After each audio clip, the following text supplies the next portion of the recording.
বানে ৰাজ্যখনৰ অন্যান্য ঠাইৰ লগতে যোৰহাট জিলাৰ মৰিয়নি সমষ্টিৰো বহু ক্ষয় ক্ষতি কৰিলে। যোৰহাট জিলাখনৰ মৰিয়নি, টিয়ক, তিতাবৰ বহু ঠাইতে বানে ক্ষতি কৰিছে, সা সম্পত্তি নষ্ট হৈছে আৰু মৰিয়নিত বহুকেইজন লোকে প্ৰাণ হেৰুৱাইছে। তো আমি য'ত এতিয়া আছোঁ, এখন সৰু নদী এতিয়া মথাউৰি ভাঙি যোৱাৰ ফলত এই গোটেই গাঁওখনত যিবিলাক খেতি বাতি আছিল, খেতি বাতি নষ্ট হৈছে।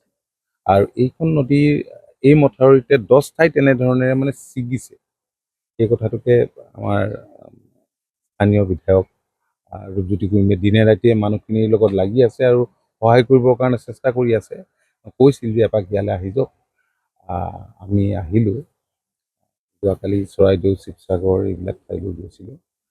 পঞ্চায়ত আৰু ৰুৰেল ডেভেলপমেণ্টৰ পৰা আমি কেনেধৰণে সহায় কৰিব পাৰোঁ গ্ৰামাঞ্চলৰ ৰাইজক, তাত আমিও অলপ পৰ্যালোচনা কৰি আছোঁ, অধ্যয়ন কৰি আছোঁ। আৰু আপোনালোকে জানে যে মাননীয় মুখ্যমন্ত্ৰীয়ে বান অহাৰ পিছতে 19 তাৰিখে খুব খৰখেদাকৈ যুদ্ধকালীন ক্ষিপ্ৰতাৰে মানুহক সাহায্য আগবঢ়োৱা, উদ্ধাৰ কৰা এই কামখিনি জড়িত হৈ আছে। এতিয়া ৰেষ্টৰেশ্যনৰ কামত পূৰ্ণোদ্যমে লাগি আছে।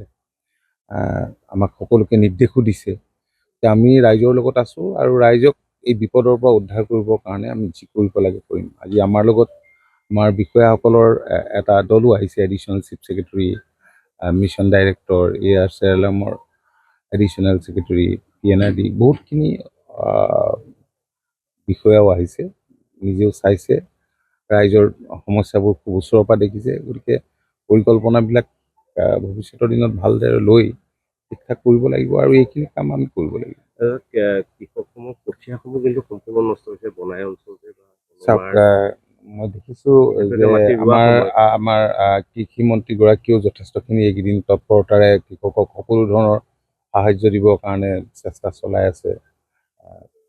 ক'ৰবাত কমিউনিটি নাৰ্চাৰী কৰিছে, নতুনকৈ এতিয়া আকৌ কঠীয়া সিঁচাৰ ব্যৱস্থাও কৰিছে, দিয়াৰ ব্যৱস্থাও কৰিছে, বহুতে দিছে।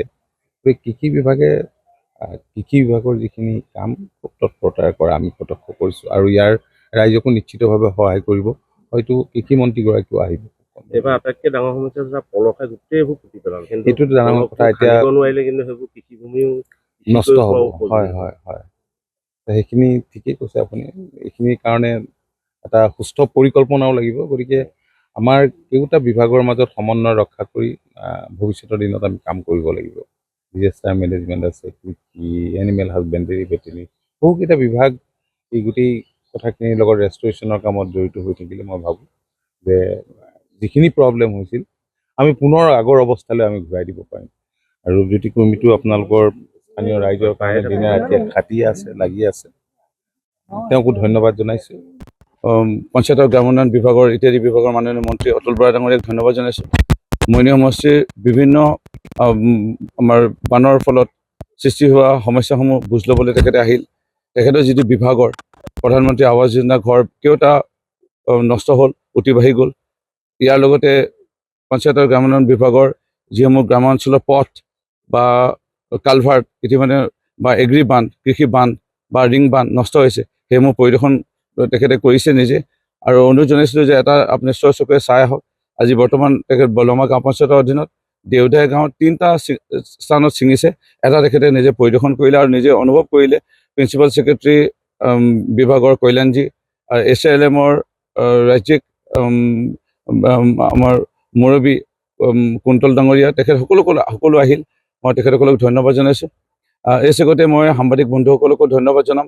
তেখেতসকলে দিনে ৰাতিয়ে কষ্ট কৰি আছে আৰু বাতৰি পৰিৱেশনৰ মাজতে মানুহৰ দৃষ্টি আকৰ্ষণ কৰিছে। বহু NGO, বহু সংস্থা বাতৰি পায়, অসমৰ বাহিৰৰ পৰা আহিছে, ভাৰতৰ বাহিৰৰ পৰা আহি বা আমাৰ লগত যোগাযোগ কৰিছে, আমাক সহায় কৰিছে।